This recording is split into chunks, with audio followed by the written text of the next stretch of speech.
Hi, I'm Pastor Dave, and welcome to this episode of The Final Hour. I want to do something different and unique this time.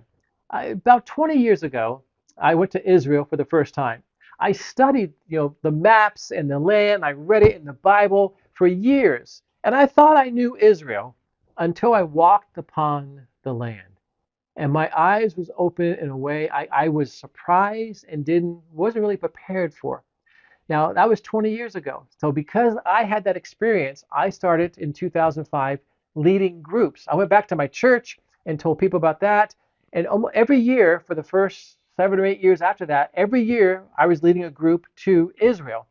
Now, for 20 years later, I am still doing that. So, here's the question. Have you ever been to Israel? And sometimes people say, well, why should I go? And I love when people ask that question, why should I go? Yeah, I will tell you it will cost you money, and I will tell you it will take time. It's hard to, take 10 days away from work, off work, or if you're a student, get 10 days away from school. I usually go in the spring or I go at Thanksgiving time. When my girls were born, I don't think I had a Thanksgiving at home with them on Thanksgiving Day until they were 5 or 6 years old because I was over in Israel because that was the time that people could get off work. So we are going back in March, and I would love to have you go with me. I hear people say things like, well, I'll go someday. Well, it's on my bucket list. I'm just going to be frank with you. And people, joke at me with this because I say this all the time, but I really believe this is my last time leading a group over there. Now, why would I be so harsh with that? Only because I know what's going on in the north with Hezbollah. Only I know what's going on in the south with Hamas. It's getting to the point to where Israel is having to close itself up. Now, tourism is huge over there, and people are going to say there will always be tourism, and maybe there will be. But I just think that I think the window is closing. We can make plans for 2027, we can make plans for 2028, but I really think the window is closing. So let me really strongly suggest if you're thinking about it, if you want to go, if you want to do a return trip, this might be the time to go. You can find all the information on our Interpreting Times page. It's right in the front page. But let me explain what this trip is like, because what surprised me was all that I saw. I heard someone tell me years ago that the land of Israel, really is the fifth gospel. And I thought, what does that mean? There's only four gospels. Well, the fifth gospel, when you walk the land, the Bible comes alive. You see, you experience. To be there and walk through it is totally different than reading about it in a book or looking at maps or watching videos. So let's talk about this. I mean, can you imagine being baptized in the Jordan River in the very same waters as Jesus? That's one of my favorite parts of the trip. In fact, I'll bring people out one at a time, and the water's usually cold. I say, okay, just take a deep breath. It becomes a very intimate time. I say, just realize where you're at. You're in the very same waters as our Lord Jesus Christ. And then as you confess your faith, I'm able to baptize you. In fact, if I have couples, a lot of times I'll bring the husband out, I'll baptize him first, and then he will help me baptize his wife. So he'll be part of that. And the same thing with kids. If kids are with me, the dad can help me baptize the children. But you're being baptized in the Jordan. And think about, we go down the Via Dolorosa, the way of the cross. Now, when you get down there, when you get to it's hard to explain unless you've been there, unless you walk the land. But you're coming down the Via Dolorosa and you kind of hit a T stop. And if you go right, it's the Damascus Gate, and you go left, it's more the Via Dolorosa. But right there is original pavement. And when I tell people that, I've had some ladies just take their shoes off. They wanted to stand where Jesus walked. But we will take you there. But more than walking the Via Dolorosa, I'm going to take you to where the actual pavement was, because the Romans carved in it. We know where the game was. We know where they gambled for Jesus' clothes. You're going to stand there. We're going to know where they mocked him and spit upon him. We're going to know where they placed the crown of thorns on his head. We stop at that site. The Via Dolorosa is nice, but those are the spots that I really want to make sure that we stop and we read scripture. And you take a deep breath and realize where you're at. We're going to be in Nazareth. You know, everybody wants to go to Mary's house, which is there. The church, everything over the church has been built over. So we'll go to Mary's house. We'll see where Gabriel, the Annunciation. It's the largest church in the Middle East, by the way. But I'm not only going to take you to where Mary's house was. I want to take you down to where Joseph's carpenter shop is, where Joseph was. It's not too far away. Nazareth at that time only had about 200 people. So there might have been 20 to 24 homes, basically. We'll take you to Nazareth Village as well, where you see where they discovered a wine, where the wine was made, how the wine was stopped upon. Anyhow, we're going to take you to Joseph's house. Yeah, the Annunciation at Mary's is wonderful, but to go where Joseph was, and that's a very small chapel, huge church over here, small chapel over here. This is where Jesus was raised, basically. So we're going to be in Nazareth. We're going to go to Capernaum. This is one of my favorite spots. You're going to go where Peter was fishing. You're going to go where Matthew was collecting taxes. You're going to be walking the very streets that Jesus did the miracles, where he did the teaching. You may be on the streets where the woman with the blood issue came down and just wanted to touch the garments of Jesus just to be healed. Where the lepers came down, where the man was lowered through the roof, where the man in the synagogue with the withered hand and the Pharisees were trying to trick Jesus. And Jesus touched the lepers for healing, did not touch the man with the withered hand, which was huge. I'll do a teaching on both of that. We'll be in Capernaum walking through that. We'll give you some private time there. You're going to be Mount Zion. You're going to be at Caiaphas, the high priest's house. When we get to Caiaphas, we're going to take you down into basically the dungeon that Jesus was held in while he was on trial. We will spend time in there. It was marked early on with a Christian cross. It was tagged basically, so we know it's there. When you come out of Mount Zion, when you come out of Caiaphas, there's steps. These steps are 2,000 years old.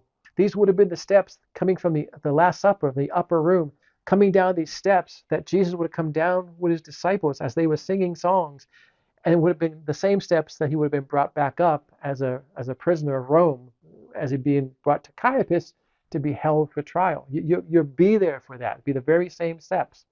You're going to cross the Sea of Galilee. And as we go across, we stop in the sea, and you're going to see, where the disciples, fished, and you're going to say, this is what it is. It's a lake. The word lake was not invented. That's why we call it a sea. It's a lake. And you say, well, why were the disciples afraid? When Jesus walked on water and they were afraid, you're going to see what the mountains were like and how the storm could have come over. And you can get a picture of what kind of storm that must have been like when you see the water, because you have to be there to experience that. And I'll help you understand that. You can read the Sermon on the Mount. You can read the Beatitudes from the Mount of Beatitudes. You can read, the Luke chapter 4 in the Nazareth synagogue, what Jesus from Isaiah, the score of Isaiah. You can do that on site as we do this. You'll be out Mount Carmel. You see where God, did away with the prophets of Baal. How Elijah was up there. You get on top of Mount Carmel too. What we don't talk about much is you see all the Jezreel Valley. You have Nazareth high up, and then the Jezreel Valley. That's known as Armageddon. So you have history and future right there as we're on Mount Carmel. And we'll read from 1 Kings up there. We're going to go to Mount Tabor. This is the transfiguration of Jesus. You'll be able to visualize Jesus in his glory. I don't know if you visualize Moses, and Elijah there, but you'll be able to visualize Jesus in his transfiguration. We will go to Caesarea Philippi. And when you understand the rock in Caesarea Philippi, you have to be there to really experience this and what the gates of hell really means. But more importantly, once you experience this, you get to answer the question that Jesus asked, who do you say that I am?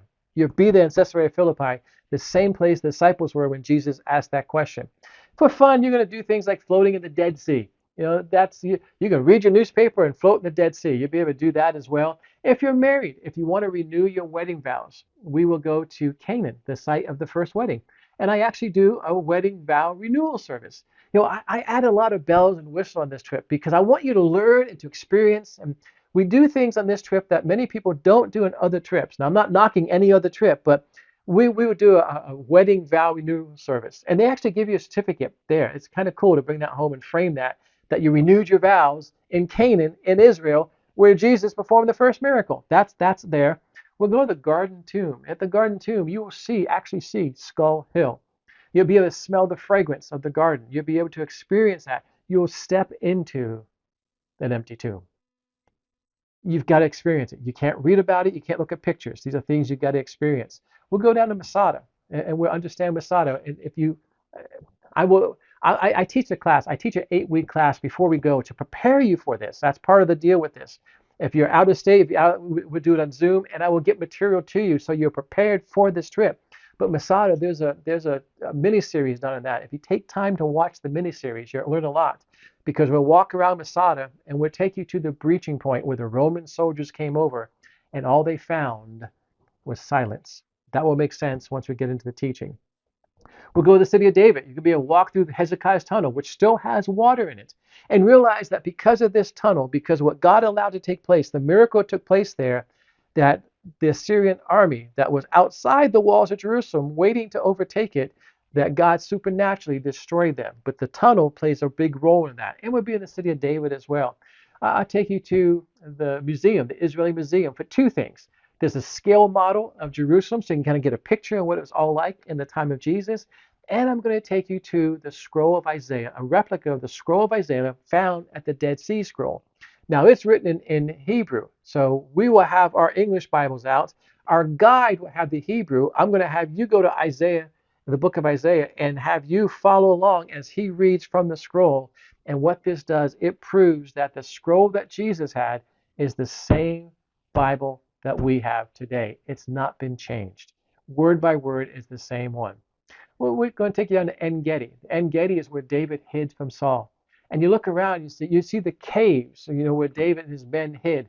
And you say, well, how could they survive here? It's desert. Well, you go back a ways and there's no oasis. There's a real oasis, a waterfall, actually several waterfalls. And you get back there and you go, wow, now I see how David and his men could have lived. I couldn't see that out in the front. Again, you got to walk the land to experience this. We're going to take you to the Mount of Olives. And on the Mount of Olives, you're going to be standing where Jesus ascended into heaven and where someday, glory to God, he will return. You'll be able to sit on the Mount of Olives and look across the Kidron Valley and to see the Temple Mount, to see that area as Jesus looked, as he prayed for Jerusalem. Oh, Jerusalem, Jerusalem, I want to gather you as a hen gathers her chicks. You'll be able to sit there and experience that. And then from there, the Mount of Olives would take the Palm Sunday path down to the Garden of Gethsemane. And the Garden of Gethsemane, you will have some private time to just worship, to cry, to pray, to do what you want to do. It's a very emotional time. And one little thing I like to add to this, I take you around where most people don't go, but there's actually a cave back there. They've made it into a small church. When I say a church, it's just tables and chairs. But could that have been where Jesus took some of his disciples, not just in the garden, but down to where the cave is? You get to experience that. Again, you got to walk the land to do that. Well, we're going to take you to Caesarea, where you'll be in the actual theater built by Herod. You'll be at the port where Paul set sail from. You'll be where you see where the prison was, where they held Paul. And you'll be on the site where the first Gentile convert happened, where Cornelius became a Christian, where Peter was sent back up from Joppa to Caesarea. You'll be in both those places. Yeah, we'll be in Joppa. We'll see where Jonah ran from God and basically got back up and sent to Nineveh. But you'll be able to be in Joppa as well. We'll be in Megiddo. Megiddo is Armageddon. And we would take you there. You'll see an altar from the Canaanite period. You'll be up on the hill, and you'll be able to look at the Jezreel Valley. This is where Josiah was killed in battle, and this is where Armageddon will take place. And we call it the last battle. It's really not a battle. It's a bloodshed. But this is where the world will basically end. And you'll be able to see again the history with Josiah and the Canaanites and the future of what's coming. We'll take you to the old city of Jerusalem. You'll walk through the old city. You can go shopping there as well. We'll take you to the Western Wall, and we're planning to take you onto the Temple Mount as well. But at the Western Wall, you'll be able to pray at the Western Wall. If you're a Gentile, it's the Western Wall, not the Wailing Wall. It's only on the Wailing Wall for the Jews, because it was Jewish blood and tears that was shed, what took place there. As Gentiles, it's called the Western Wall. It's the only thing left. In fact, I will take you down into the tunnels. You have to understand the Western Wall, how it's been covered up over the centuries, and we will take you down into the tunnels, and you experience it from a brand new perspective. You'll be on the southern slope. You'll see the double and triple gates as well.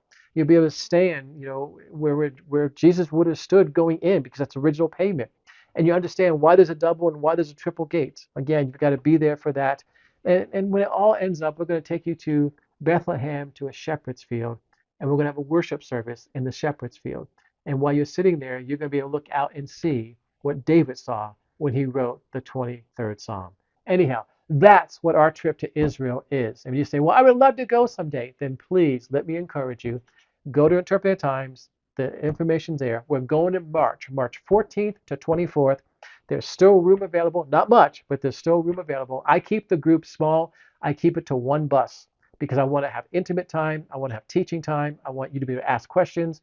It's an amazing time. I wouldn't be doing this for 20 years if it wasn't such an amazing time. I wouldn't be going back over and over again if it wasn't such an amazing time. So go to the website. I'd love to have you go to Israel with us. It is, I say this, I mean it, it's a life-changing experience.